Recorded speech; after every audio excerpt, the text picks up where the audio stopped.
तारकीन वतन को पाकिस्तान छोड़ने की मोहलत खत्म, एक्शन शुरू। कराची और सक्खर में क्रैकडाउन, 10 गैर मुल्की पकड़े गए। गैर कानूनी मुकीम अफराद डिपोर्ट होंगे और जायदादें भी जब्त की जाएंगी। 49 आरजी कैंप्स और कंट्रोल रूम कायम कर दिए गए हैं। 1700 एमरजेंसी नंबर भी जारी। सरफराज बुगटी कहते हैं कि रिहाइश देने वालों के खिलाफ एक्शन होगा।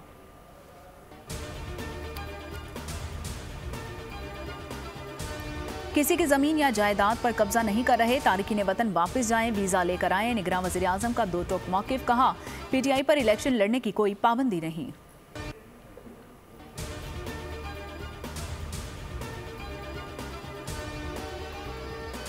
इस्राएली फ़लस्तीनियों का खून का प्यासा है। शुमाली गजा में जबालिया कैंप पर बमबारी, 1-1 टन के 6 मिसाइल दागे गए। मजीद 100 से ज़ायद शहादतें, सैकड़ों जख्मी। अस्पताल पर भी ज़मीन और फ़ज़ा से बमबारी। शहदा की तादाद 8625 तक पहुँच गई है। रिफाक क्रॉसिंग से गजा में 59 इमदादी ट्रक दाखिल। खुराक, अद्वियात, अशिया और तिबी सामान शामिल है। ईंधन ले जाने की इजाज़त नहीं मिली।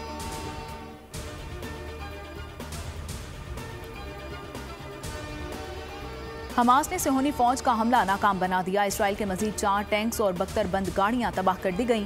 35 इसराइली फौजी हलाक। गजा को इसराइल का कब्रिस्तान बना देंगे। तर्जमान अल-क़िसाम ब्रिगेड का ऐलान, कहा नेतन्याहू तुम घुटने टेकोगे और ये जंग तुम्हारा खात्मा होगी। मुस्लिम ममालिक से फैसला कुन किरदार अदा करने का भी मुतालिबा कर दिया। सऊदी अरब ने गजा में इंसानी तबाही का जिम्मेदार इसराइल को ठहरा दिया है। वली-ए-अहद मोहम्मद बिन सुलेमान ने काबीना इजलास में कहा कि आलमी बरादरी को जंगबंदी के लिए आमादा कर रहे हैं। उर्दन की जबालिया कैंप पर हमले की मजम्मत। शाह अब्दुल्ला का अमरीकी सदर को टेलीफोन। इंसानी बुनियादों पर गजा में जंगबंदी पर जोर। बोलीविया ने इसराइल से सफारती ताल्लुकात खत्म कर दिए और यमन के हौजी ग्रुप का इसराइल के खिलाफ ऐलान जंग।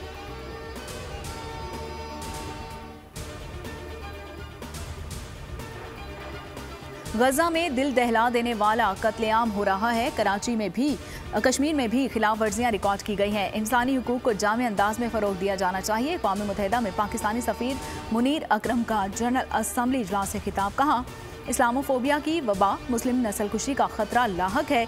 काउंसिल को इस्लामोफोबिया का सामना करना चाहिए।